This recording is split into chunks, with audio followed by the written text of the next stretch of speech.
Hello once again, and welcome to Ethan Chats. Today we have Arthur Douglas, concerned citizen. How you doing, sir? I'm good. All right. Thanks for having me. Before we get started, I just want to kind of have you share a little bit about yourself, because once we get started, people will be able to put it together, because you're a thinker, and that, we got to get that kind of out there. Got it. Well, been involved in developing projects for the web for about 11 years. So can't really discuss most of it because of NDAs, but I've been involved in stuff. And again, we're a business partner of mine who lives in LA. We are working on something right now that we hope to launch by the end of the year. But I'd say we'll all know about it pretty soon. All right. Good enough. Yeah. Good enough. Yeah. Now, one of the things that we've been talking about is how to invest in our young African American males. Right. There are Right. plenty of programs for African American females, Yeah. and that's great. There are plenty of programs for, them, and nobody wants to take that away. Right. But somehow the African American male has been left out of the equation. And so I kind of want to start there. Yeah. Yeah. What's your take on how we invest in the African American young men, number one? Because I've just found some information that says we spend $75,000 per year per person that's in prison as an adult. Right. And it's more than $75,000 per year if they're not an adult. Right. Right. So if you run the numbers, it doesn't make sense to invest in the youth after they become, problematic. Let's Right. just say that. Right. Because that covers a whole multitude of different types of problems. Right. Rather than invest in them up front, Right. so that they get the proper, learning skills, development as they should be from preschool to third grade. Because the common knowledge is that if a child isn't reading and writing with comprehension at third grade level when they're in the third grade, then they're probably going to be behind Right. in every class because of that one fact. Right. And the Right. same is true for math. So how do we approach dealing with that? I was watching YouTube. There was a lecture, a Stanford lecture about startups. So I watched about 50 hours of it. Okay. So I should get a degree at Stanford because of Yeah. how much I watched it, my online degree. And I realized something pretty quickly, is that an investment is different than a handout. Yeah. In the African American community, the black community, money is given without tools to develop, especially young black men. There's no, it's like, here's money, whether it's a welfare check, whether it's a nonprofit organization that just says, well, we're doing good in the community, we're helping them, we let them, near computers, and that's enough. But that's not an investment. When I was watching these videos, you quickly realize that an investment is a bet. We're betting on you. And a venture capital firm can bet $100 million on one startup. And if they lose it, oh well, they're raising another series of, another series of $50 million to bet on another one. They just, and again, if they lose it, oh, well, if one of their, Bets. bets pays off, the 20 other bets that they lost, they make their money back. Right. But nobody's betting on black men. And why is that? Just from your perspective. Why? Good question. I think when you think about it, there are better things to do with black men than to invest in them. Like put them in Prison. prison? Drugs, alcohol, sports, entertainment, all the things that only a few will succeed at. And so if you are advertising to young black men and giving them a few options, and if you make it, fantastic. If not, there's drugs, there's alcohol, Right. there's all sorts of destructive things you can do with your life. Right. And so if you're not betting on a young kid, say, you know what, I believe in you. Here's what I'm going to do with that. I'm going to invest in you solving a problem. I think that for black men to achieve greatness, they need to focus on solving problems in their community. And if they solve a problem,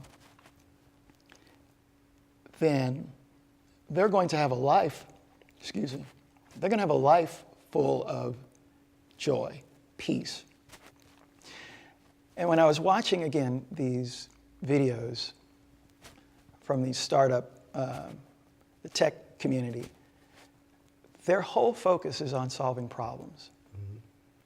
And if you think about it, you think about Tiger Woods, Oprah Winfrey, Michael Jordan, the usual suspects of rich, Jay-Z, those guys. They all are worth in and around $1 billion. Yet Mark Zuckerberg is worth 60. Bill Gates is worth 90. Warren Buffett is worth 80. Uber is worth 70 billion. Real money. Right. Real money that affects real change. And yet, again, we're shown these small areas of where you can succeed. And then on the other end, hey, but if you really want to make change, solve a problem. Right. So I started thinking about that. Like, we as black men need to stop pointing all these young, talented kids who need another way out. And I thought, why don't we have some sort of startup community where we're investing in their happiness? Right. And so when I drilled down on that, I realized that the biggest problem in our community is that we're not happy. I know, and again, that seems so simple. That's a very interesting diagnosis, because purportedly, especially in the African American community, majority of the population are Christians. Right. And Should be the happiest people on should earth. be the happiest people on earth, right? Besides Disneyland, of course. But what you're saying is that that's not the case. No, think about it. Happiness is different for men than women. True. Men find their happiness in doing. Right. Men need purpose. Right. When a man retires from his work, within 3 years he's dead because he has no purpose. He's That is done a his job. statistic. Yeah, he's done his job. And if you think about it, and I don't know the stats, but whenever you watch the news and you hear about violence in the world, the first thing doesn't come to your, the first thing I think about is it was a man. Right. And if it's a man, it would be funny on the news if we reported that an unhappy man blew himself up. Now that would be funny. But it would call to our attention that happy people don't blow themselves up. Right. Happy people don't shoot people. Right. Happy people don't get into fights. Right. Happy people, are happy. And Happy people help other people. exactly. Yeah. Oh, and they also don't steal from you. Right. But, and I thought a great way to test that is have a group of happy people, and if you bring someone around and they're not happy too, then they're unhappy. Right. And again, I know this is a simplified way of thinking about it, but we need a simplified way to think about it. And again, for a man, and I'm thinking, what if you went to a young or older man in your community and asked him, or asked that man or that young man, are you happy? And wait for the answer. Right. Because I don't think that the answer will come quickly. I don't either. I think that they would think about it and go, not sure. Right. And I believe that that is the beginning of happiness, is when you can't answer the question and then you have to wrestle with it. I think they call that self-discovery. And and I think that that is lacking in the black community. Okay. There's too much noise, there's too much distraction, there's too much, I have to take care of my family, I have to take care of myself. Because when you're in survival mode, Right. you can't write poetry. No, you can't even think. You can't think. You're trying to survive. Right. And if you're trying to survive, which is how the black community is constructed, is survival. Survival against the existential threat and the internal threat, which is I have to worry about my own family. Right. So if you're constantly in survival mode, then there's no time Right. to think. There's no time to find your purpose. There's no time to find a problem worth solving, worth your Right. time. Right. And I think that if we can fix that, then you can start the healing process. Right. But you have to get out of survival mode. Right. And the only way to do that is to have black men and women begin to make bets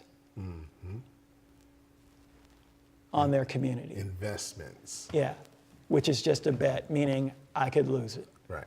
But, And being willing to lose. and being willing to lose, Right. because that is how you make change. Again, somebody bet on Bill Gates. Somebody bet on Mark Zuckerberg. Somebody bet on Jeff Bezos. Somebody made a bet. Yep. They were willing to lose it all Yep. because they believed in the individual.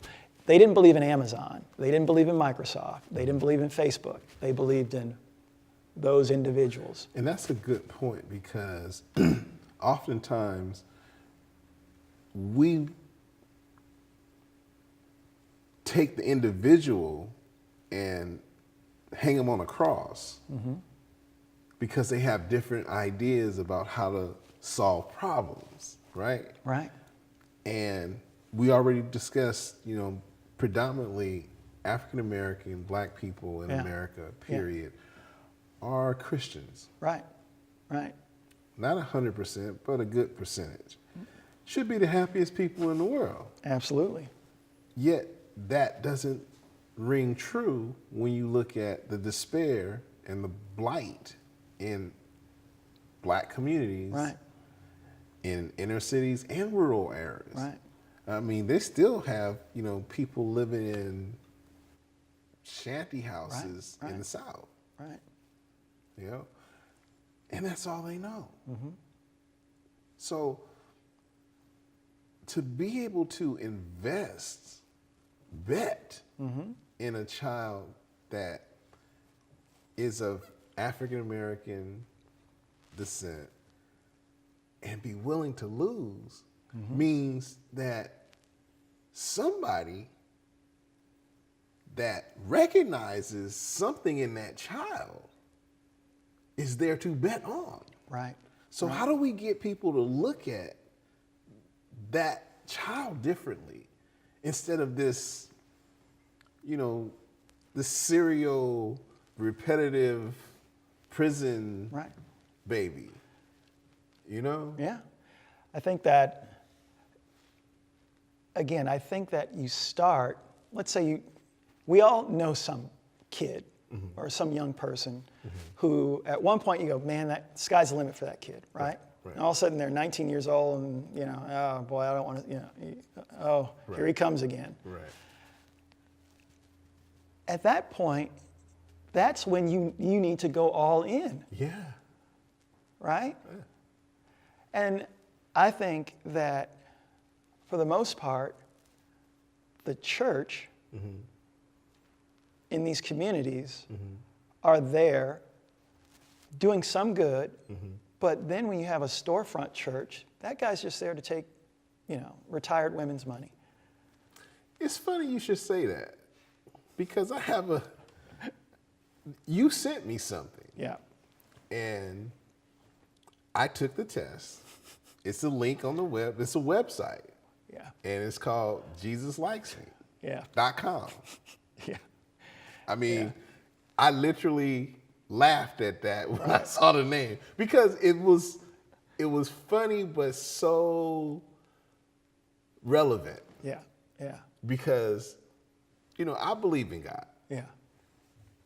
So when I took the test, I had to ask myself, as an engineer, how does this work? Well, maybe we should step back for a second and I'll give you a little bit of Go ahead. the origin story. Yeah, tell us about the origin of JesusLikesMe.com. So, it makes me laugh every time I think. So in 2005, I was working on a project, and a friend of mine had invited me to a Bible study. And I went, oh yeah, okay, yeah, I'll go. And so I go up there, and we're having our Bible study, and I forgot what book we were reading, and at the end of it, one of my friends, great girl, I asked her, hey, I have a question. She says, what? I said, Jesus loves you, right? She says, of course he does. He loves you too. He loves everybody. I thought, that's nice. I said, does Jesus like you? And she paused and looked at me and she paused for a long time. She says, I hope so. And so as soon as I left, I said, there's something there. Right. And I thought, if you're certain that he loves you, Right. but you're not certain he likes you. You need to do some serious reconciliation. So I thought, I called up a programmer, a friend of mine. I said, I have this idea. I said, what I want to do is I want to create a test for believers and non-believers, a test based on the golden rule. Right. And I said, just score it. Right. I'll send you the questions and just sort of break it down into points. Right. You get so many points for whatever. And then before you continue, tell us what the golden rule is, because most people may not know what that is. Well, the golden rule is do unto others as you'd have them do to you. And again, if you had everybody on the planet just committed to doing that for one day, there'd be no problems. Exactly. And so after we worked out the details of the site, my programmer said, I don't want to be a part of this. Just leave me out. I said, that's fine. And so I sent it around to a bunch of people. And I said, take the test. I just want to see if Jesus likes you or not. Right. And they'd take the test, and I took the test first. Right. And I got 21.97%. I thought I'd get a lot better, but Right. I didn't, because I was being honest. Right. And so I realized that what it does is it makes you mindful, it makes you aware. Yes. And that's what's missing in our community is an awareness of someone else, is awareness of the other. Absolutely. And when you are not aware of others, and all you have to do is something kind to create more kindness, Right. there's such a focus on the self It is. that you isolate yourself from the community, and then all of a sudden that's when things go bad, when you're not accountable to the community. Right, because one of the things that they did a report on before social media really took off the way that it did was social scientists predicted that if people started to use social media instead of interact with people, Yeah, that they would become more isolated. Absolutely, yeah, less communicative, yeah. and more vain. And over the course of the last 17 years, Yeah. that's borne out to be true. Right. We're less connected. We're less social. We don't talk to each other anymore. We talk at each We other. talk at each other. And emojis too. Yeah. And everybody is it's a narcissistic system built to isolate, to throw ads at you, so that the platform makes billions and yet you're left impoverished, both monetarily and spiritually and socially. Yeah, and just to get at that spiritually, there's a part of everybody that, mind, body, and spirit that they need to feed. If they don't feed their mind, then there are repercussions for that. If they don't feed their body the right nutrients, there's repercussions for that. Right.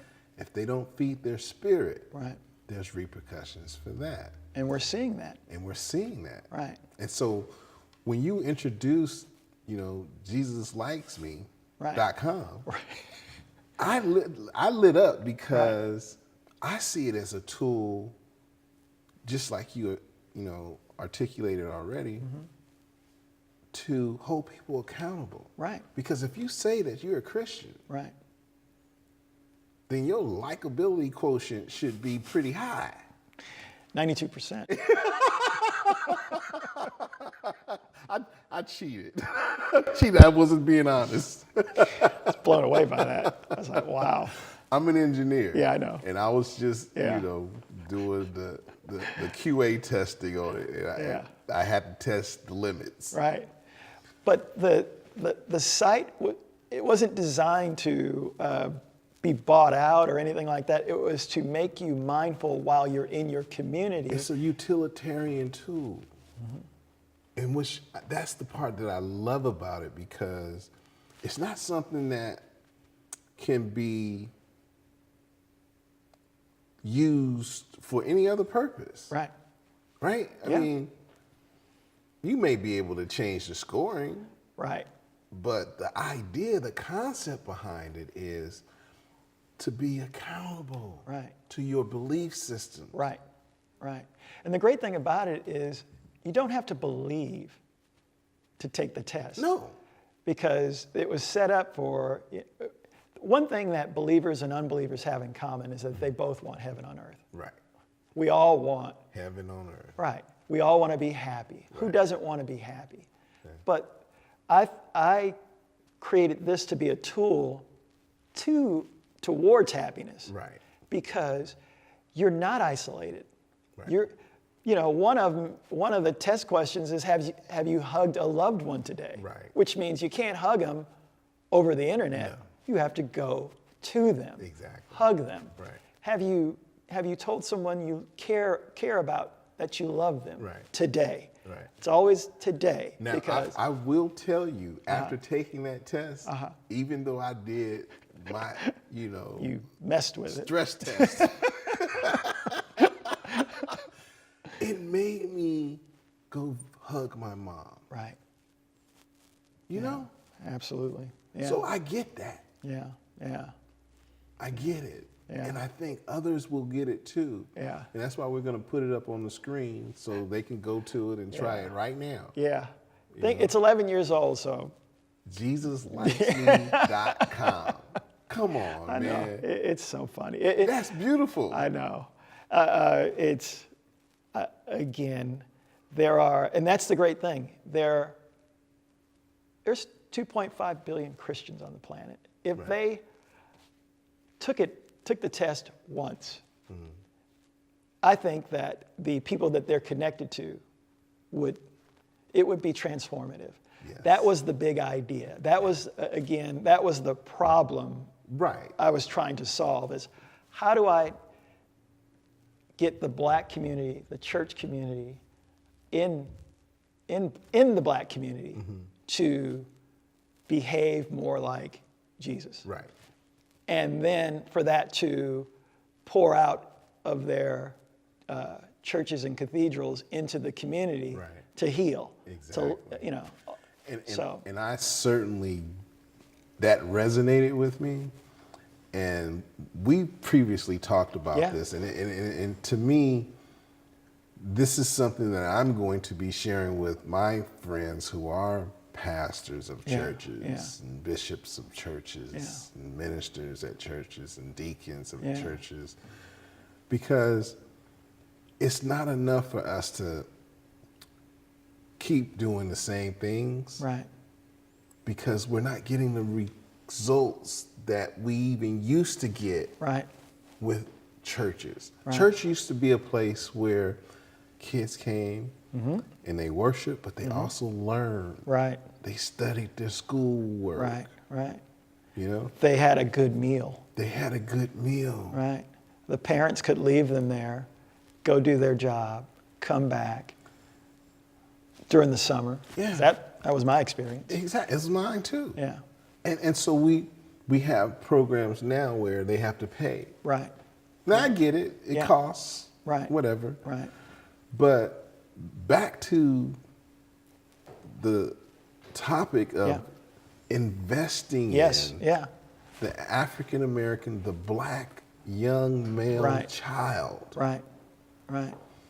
We have to do a better job of making sure that we don't keep preaching Right. God and Jesus, Right.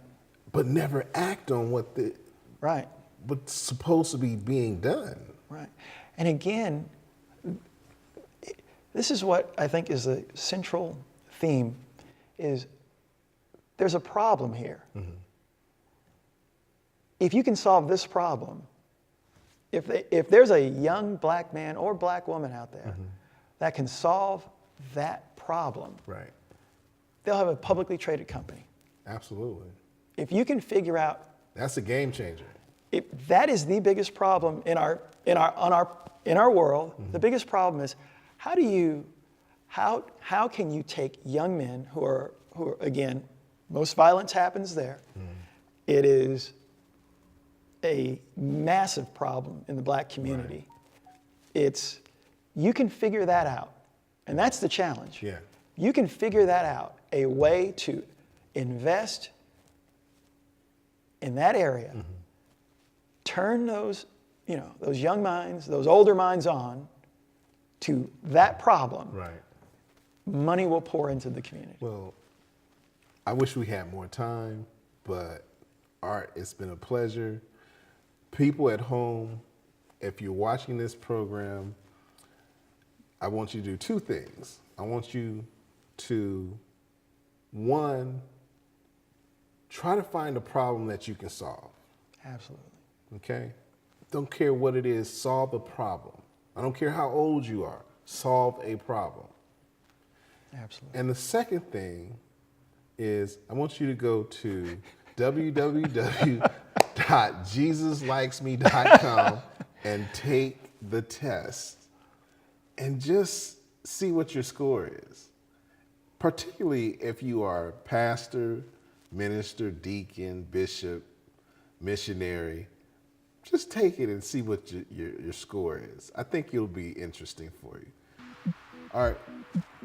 Thank you. We got to have you back again. I enjoyed it. It's been Thank a you. pleasure. Look forward to those product announcements coming at the end of the year.